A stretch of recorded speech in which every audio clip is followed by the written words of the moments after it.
ယာဟုနေဖွားများဇွန်လတလတာအနှစ်ချုပ်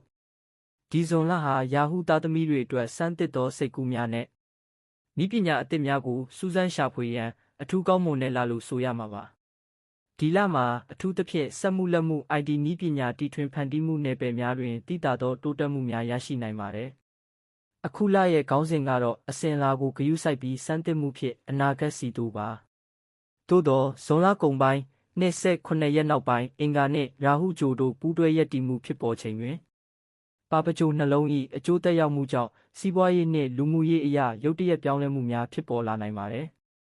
ထို့ကြောင့်စိတ်ရှုပ်ထွေးမှုများမဖြစ်စေရန်အစီအစဉ်များကိုဇွန်လ25ရက်နေ့မတိုင်မီကြိုတင်ပြီးစီးအောင်ဆောင်ရွက်ထားရန်အကောင်းဆုံးဖြစ်ပါသည်ချစ်ချင်းမေတ္တာနှင့်ဆက်ဆံရေးယာဟုသားသမီးတွေဟာပင်ကိုယ်သဘောအရလွတ်လပ်မှုကိုနှစ်သက်ပြီးစိတ်ကူးတစ်တွေကိုဆွဲလန်းတတ်သူများဖြစ်ပါတယ်ဇွန်လမှာသူတို့ရဲ့ချစ်ချင်းမေတ္တာကိုဖော်ပြပုံဟာရိုးရာအစဉ်အလာထက်အံ့အားသင့်စရာအလှည့်ပြောင်းလေးတွေပါဝင်နိုင်ပါတယ်အိမ်အောင်သည်များအိမ်အောင်ဖက်နှင့်အတူတူစွန့်စားခန်းအသစ်တစ်ခုစတင်ခြင်းဥပမာအတူတူသင်တန်းတက်ခြင်းနည်းပညာအသစ်တစ်ခုကိုအတူတူလေ့လာခြင်းကယဉ်ကျေးမှုကိုပိုမိုတိုးပွားစေပါလိမ့်မယ်လမ်းမတိုင်မီအသေးစိတ်ကိုတေချာစဉ်းစားရန်လိုအပ်ပါတယ်တကူတော်များ Digital နဲ့ပဲနည်းပညာ Conference ဒါမှမဟုတ်တီထွင်ဖန်တီးမှုအလုပ်ရုံဆွေးနွေးပွဲများမှတစ်ဆင့်စိတ်တူကိုယ်တူလက်တွဲဖော်ကောင်းကိုကြုံဆုံခွင့်ရနိုင်ပါတယ်ဆောင်ရန်ချစ်ရသူနဲ့အတူတူအနာဂတ်အတွက်စိတ်ကူးရင်အိမ်မက်မျှဝေခြင်းဖန်တီးမှုအသစ်များပြုလုပ်ခြင်းရှောင်ရန်လက်ွယ်နေများဇွန်လ6ရက်နဲ့21ရက်နဲ့ဇွန်လကုန်ပိုင်း29ရက်နောက်ပိုင်းမှာအခြေရေးနဲ့ပတ်သက်၍အဆုံးဖြတ်ကြီးများမချပါနဲ့စီးပွားရေးနှင့်အလုပ်ကိုင်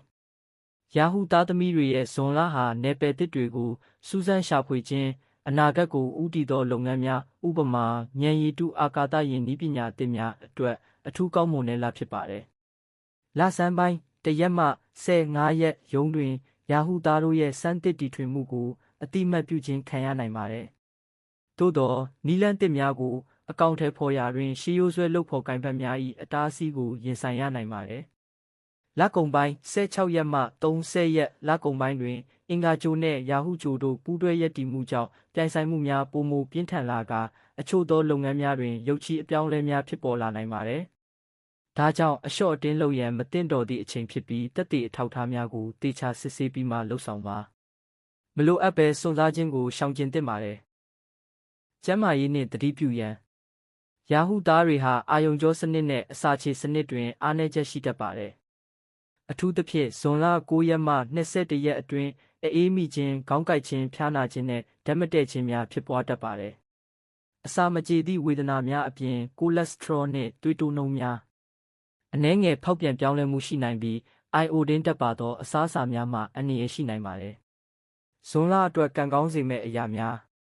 ကံကောင်းသည့်အဆောင်လက်ဖွဲ့များဘယ်ဘက်သို့ဆင်ခြေပေးသောနှမောင်းမဲ့စင်ရုပ်တုနည်းပညာအဆောင်လက်ဖွဲ့များ